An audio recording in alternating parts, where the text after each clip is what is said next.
दिया था? बारान ने खून दिया मुझे, न सिर्फ खून दिया बल्कि नई जिंदगी दी। अगर उसने मदद ना की होती तो तुम्हारा भाई आज तुम्हारे सामने ना होता।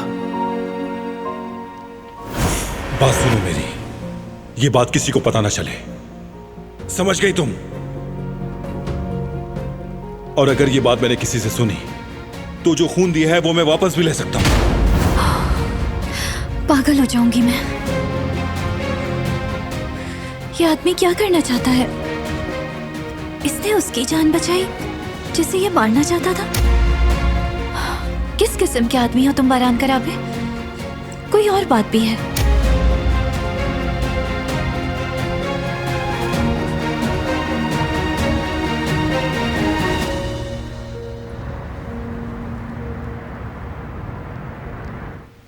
लोग तो हमारे बारे में बातें ही बनाएंगे ना, और यूं ये बात फैलती चली जाएगी। उफ, अल्लाह, फिर ये माइग्रेन शुरू हो गया।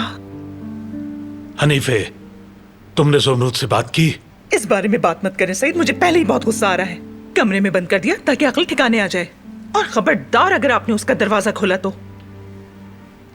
तुमने ये अच्छा नहीं किया, तुम्हें उसकी बात सुननी चाहिए थी।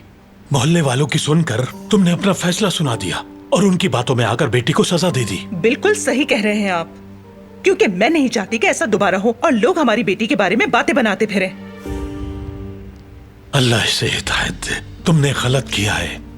मैं जाकर अभी दरवाजा खोल रहा हूँ। वो कोई बच्ची नहीं जो उसे बंद कर दिया। आओ, बल्कि तुम भी मेरे साथ चलो। तो उसे भी तो उम्र का लिहाज करना चाहिए था। कोई बच्ची भी ऐसा नहीं करती जो उसने किया है।